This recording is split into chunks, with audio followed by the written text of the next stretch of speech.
राधा अष्टमी व्रत कथा। जय श्री कृष्णा, राधे राधे। आप सभी को राधा अष्टमी की हार्दिक शुभकामनाएं। आज भाद्रपद मास के शुक्ल पक्ष की अष्टमी तिथि है और आज ही के दिन श्री राधा रानी का प्राकट्य हुआ था और आज राधा अष्टमी का पवित्र त्योहार है। संसार में श्री राधा जैसी भाग्यवान कोई स्त्री नहीं है जिनके पति तीनों लोकों के स्वामी श्री कृष्ण सदैव उनके कंधे पर गलबैया डाले रहते हैं। जहाँ भी श्री राधा जी जाती है, भगवान श्री कृष्ण उनके अधीन होकर साथ साथ जाते हैं। श्री कृष्ण जी के वाम भाग से प्रकट हुई श्री राधा कठिन प्रेम और सेवा करके ही श्री कृष्ण के प्रेम की स्वामिनी बनी और उन्हें प्राणों से भी अधिक प्रिय हुई है। आज मैं आपको सुना रही हूँ श्री राधा अष्टमी के दिन सुनी जाने वाली बड़ी ही कथाएं। तो इन कथाओं को बड़ी ही श्रद्धा और प्रसन्न चित्त मन से पूरा अवश्य सुनिए। इन कथाओं को सुनने से मनुष्यों की सभी मनोकामनाएं पूर्ण हो जाती हैं तथा पाप और संकट कट जाते हैं।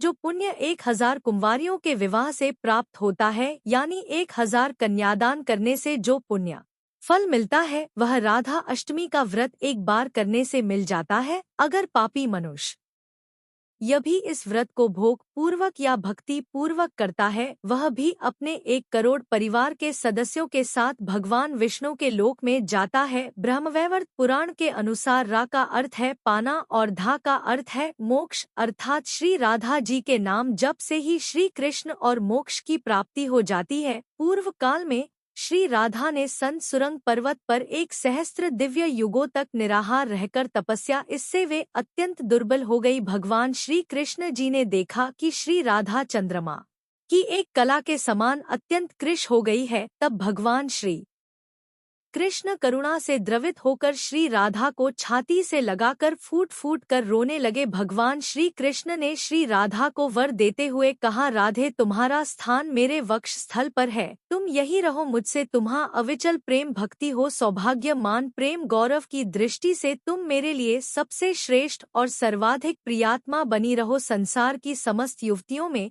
तुम्हारा सबसे ऊंचा स्थान है। मैं सदा तुम्हारे गुण गाऊंगा, पूजा करूंगा, तुम सदा मुझे अपने अधीन समझो।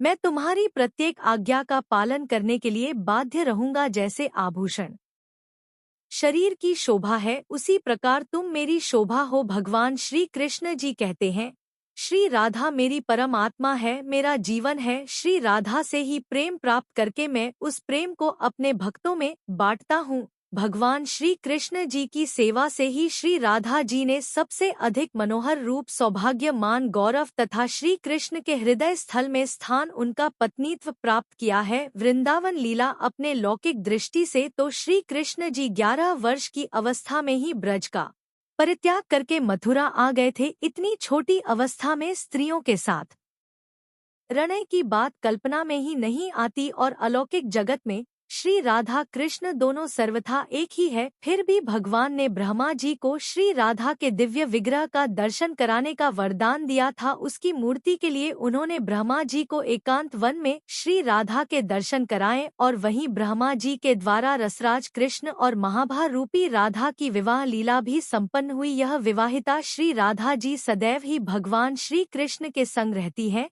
परंतु छिपी रहती हैं। केवल कृष्ण कृपा होने पर ही साधक को इस युगल जोड़ी के दुर्लभ दर्शन होते हैं।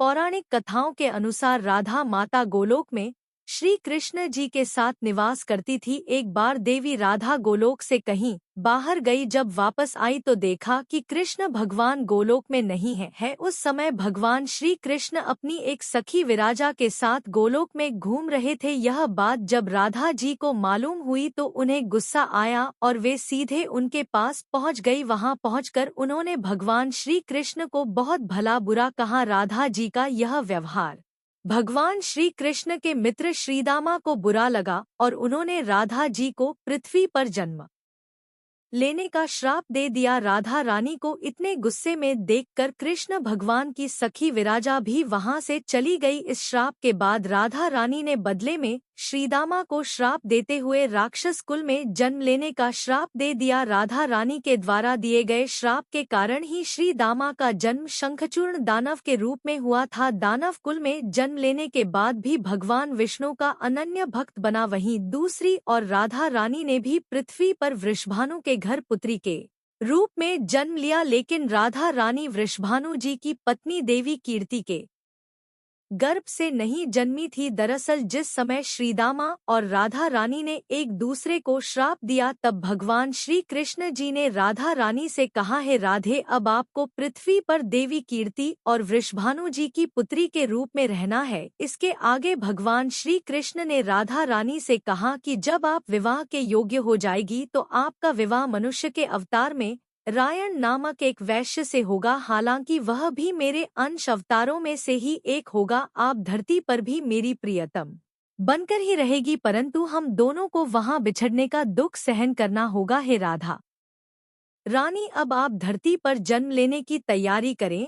सांसारिक दृष्टि से देवी कीर्ति गर्भवती हुई और उन्हें प्रसव भी हुआ, लेकिन देवी कीर्ति के गर्भ में योग माया की प्रेरणा से वायु का प्रवेश हुआ और उन्होंने वायु को ही जन्म दिया। जब वह प्रसव पीड़ा से गुजर रही थी तो उसी समय महादेवी राधा रानी एक प्यारी सी कन्या के रूप में प्रकट हो गई। जिस दिन राधा रानी प्रकट हुई वह भाद्रपद शुक्ल पक्ष की अष्टमी का दिन था, इसलिए भाद्रपद शुक्ल पक्ष अष्टमी को राधा रानी अष्टमी के रूप में जाना जाता है। इस दिन भगवान श्री कृष्ण और राधा रानी की पूजा की जाती है। इस व्रत को करने से हमें सभी सांसारिक सुख आनंद प्राप्त होते हैं। मान्यता के अनुसार इस व्रत को करने से धन की कमी नहीं होती और घर में बरकत बनी रहती है। आइए अब मनोकामना को पूरी करने वाली राधा अष्टमी की बड़ी ही दुर्लभ कथा को सुनते हैं। आप लोग बड़ी ही श्रद्धा से पूरी कथा सुनिए। एक गांव में रमा नाम की एक स्त्री थी। उसके विवाह को 5-6 वर्ष हो गए थे, लेकिन उसकी कोई संतान नहीं थी। एक बार श्री राधा अष्टमी का उत्सव आया। गांव की औरतें बरसाना जा रही थी। औरतों ने कहा कि तुम भी बरसाना चलो, राधा रानी बड़ी दयालु है, तुम्हारी गोद जरूर भर देगी। वह स्त्री कई महीनों से घर से बाहर नहीं निकली थी, इसलिए उसके पति और सास ने भी उसे जाने की आज्ञा दे दी। बस उसने मन में ठान लिया कि राधा रानी मेरी गोद जरूर भरेंगी। जिस दिन उसे जाना था उसी दिन उसके पैर में चोट लग गई, चला भी नहीं जा रहा था। फिर भी वह स्त्रियों के संग यात्रा पर चली गई। सारे रास्ते राधा कृष्ण जी का जाप कीर्तन करती हुई गई और बरसाना पहुंचकर नहा धोकर राधा जी के मंदिर में जाने के लिए तैयार हुई। राधा जी के महल में जब जाते हैं तो ऊपर बहुत सी सीढ़ियां चढ़ने पड़ती है। रमा जैसे ही सीढ़ियां चढ़ने लगी तब वह स्त्रियों से बोली कि तो तुम लोग आगे आगे चलो, मैं धीरे धीरे सीढ़ियों से आ रही हूँ। मेरे पैर में चोट लगने की वजह से चला भी नहीं जा रहा है। 2-4 सीढ़ियां चढ़ने के बाद उसका पैर मुड़ गया और वह नीचे गिरने लगी। तभी एक 7-8 साल की कन्या ने उसका हाथ पकड़ लिया। रमा बोली, बेटी आज अगर तुम ना होती तो मैं नीचे गिर गई होती। वह कन्या बोली, माता ऐसे कैसे गिर जाने देती मैं तुम्हें। तब रमा ने पूछा, बेटी तुम्हारा क्या नाम है। वह बोली, लाडो नाम है मेरा, यही पास में रहती हूँ। वे दोनों सीढ़ियों पर बैठ गई। लाडो कहने लगी, माता मेरे लिए क्या लाई हो ना, कोई जान पहचान और लाडो ऐसी बात कर रही है। फिर रमा ने कहा, लाडो मैं कल तुम हारे लिए कुछ ना कुछ ले अवश्य आऊंगी, तुम्हें क्या पसंद है। तब लाडो कहने लगी, मुझे नथनी, गले का हार, कान के कुंडल, चूड़ियां, मेहंदी, घाघर, चोली, यह सब चीज पसंद है, कुछ भी ले आना। इतना कहकर वह बालिका भाग गई। जैसे तैसे रमा भी मंदिर में दर्शन करके लौट आई। फिर रमा उस बालिका के बारे में सोचने लगी और बाजार में उसने गले का हार और चूड़ियां उसके लिए ली। अगले दिन उसी जगह जहाँ लाडो उसे मिली थी वह वहीं जाकर लाडो का इंतजार करने लगी। थोड़ी देर बाद लाडो उसको उसी जगह पर ही मिली। जैसे ही रमा ने लाडो को चूड़ियां और गले का हार दिया, वह बोली, बस इतनी सी ही और चीजें नहीं लाई, और वह मुंह फुलाकर बैठ गई। तब रमा बोली, अभी मैं 8 दिन यहीं पर हूँ, रोज तुम्हारे लिए कुछ ना कुछ लाया करूंगी। यह सुनकर लाडो उसकी गोद में बैठ गई और गले से लग गई। रमा तो रोने लगी क्योंकि उसे जैसे एक संतान मिल गई। बड़े प्यार से उसके सर पर हाथ फेरा, ऐसे ही वह फिर चली गई। रमा ने मंदिर से आकर घाघरा और चोली उसके लिए बनवाए। ऐसे ही रोज कुछ ना कुछ वह उसे देती। एक दिन रमा कहती है, अब यह सारी चीजें मुझे पहन करके दिखाओ। लाडो बोली, कल राधा अष्टमी है, मैं कल इसे पहनूंगी। इस बार लाडो के साथ एक लड़का भी आया था। उसे देखकर रमा ने कहा, आज पता नहीं मेरे मन में क्या आया, मैंने एक धोती और मुकुट मोर वाला लिया है, क्या मैं इसे दे दूं? लाडो बोली, काना है, मेरे साथ ही रहता है, हाँ तुम इसे दे दो। ऐसा कहकर वे दोनों सामान ले लेकर चले गए। अगले दिन राधा अष्टमी थी। जब रमा सीढ़ियों पर आई, वहां उसे आज कोई नहीं मिला, ना वह लाडो और ना ही वह लड़का। बहुत इंतजार के बाद जब वह मंदिर में पहुंची तो वहां बहुत भीड़ थी, कीर्तन और नृत्य हो रहा था। इसी तरह भीड़ को चीरती हुई वह आगे पहुंची और वहां पहुंचकर वह राधा जी को देखा और ठाकुर जी को देखा। रमा ने जो जो चीजें लाडो को दी थी वही सारा सामान राधा कृष्ण जी पहने हुए थे। वह पत्थर सी हो गई, आंखों से आंसू बहने लगे। बात समझते देर ना लगी कि वह लाडो राधा जी और कना कृष्ण जी हैं।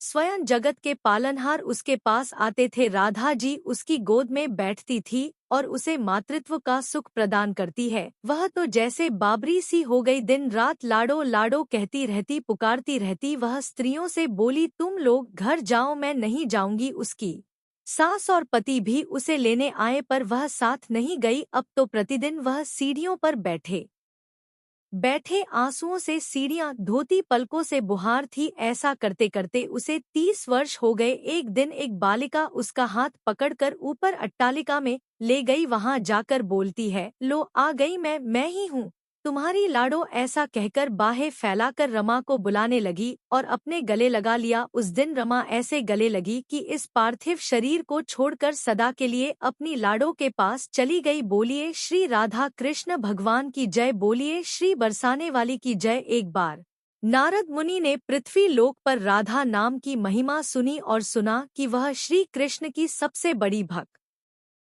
है। नारद जी को लगता था कि वह श्री हरि के सबसे बड़े भक्त हैं। अपने मन की शंका का निवारण करने के लिए नारद जी श्री कृष्ण जी के पास गए। श्री कृष्ण जी तो अंतर्यामी है, समझ गए कि नारद जी के मन में क्या शंका चल रही है। श्री कृष्ण जी ने सोचा, नारद जी को राधा रानी के प्रेम और का अनुभव करवाना ही पड़ेगा। जब नारद जी श्री कृष्ण जी के पास आए तो श्री कृष्ण अपना सिर पकड़कर बैठे थे। नारद जी ने श्री कृष्ण जी से पूछा कि प्रभु आपको क्या हुआ है? तब श्री कृष्ण जी कहने लगे कि नारद जी मेरे सिर में बहुत दर्द है। नारद जी ने पूछा कि प्रभु आपके इस दर्द का निवारण कैसे होगा? तब श्री कृष्ण जी ने कहा कि अगर कोई मेरा सच्चा भक्त अपने चरणों को धोकर उसका चरणामृत मुझे पिला दे तो मेरे सर का दर्द ठीक हो जाएगा। नारद जी सोचने लगे कि मैं श्री हरि का सच्चा भक्त हूँ, लेकिन श्री कृष्ण को अपने चरणों का चरणामृत पिलाने से मुझे नरक तुल्य पाप लगेगा, इसलिए ऐसा पाप मैं अपने सिर पर नहीं ले सकता। नारद जी ने रुक्मिणी जी से और बाकी रानियों से इस समस्या को कह सुनाया, लेकिन कोई भी इस पाप को अपने सिर पर लेने को तैयार ना हुआ। नारद जी को राधा रानी की याद आई कि वह भी तो श्री कृष्ण जी की सच्ची भक्त है। नारद जी ने जाकर सारा प्रसंग राधा रानी को सुनाया। राधा रानी ने उसी समय एक पात्र में जल लेकर अपने चरणों को धोकर वह जल नारद जी को दिया और कहा कि जल्दी से जाकर इसे श्री कृष्ण जी को दे दो। राधा रानी नारद जी से कह लगी, मैं जानती हूँ कि इस बात के लिए मुझे नरक तुल्य पाप लगेगा। राधा रानी आगे नारद जी से कहती है, श्री कृष्ण के दर्द के निवारण के लिए मैं कोई भी पाप अपने सर पर लेने को तैयार हूँ। नारद जी श्री कृष्ण जी के पास गए तो श्री कृष्ण मंद मंद मुस्कुरा रहे थे। अब तक नारद जी समझ गए थे कि राधा रानी श्री कृष्ण से निश्चल प्रेम करती है और उनकी सबसे बड़ी भक्त है, तथा श्री कृष्ण यह सारी लीला मुझे यह एहसास कराने के लिए ही रची थी। बोलिए श्री राधा कृष्ण भगवान की जय।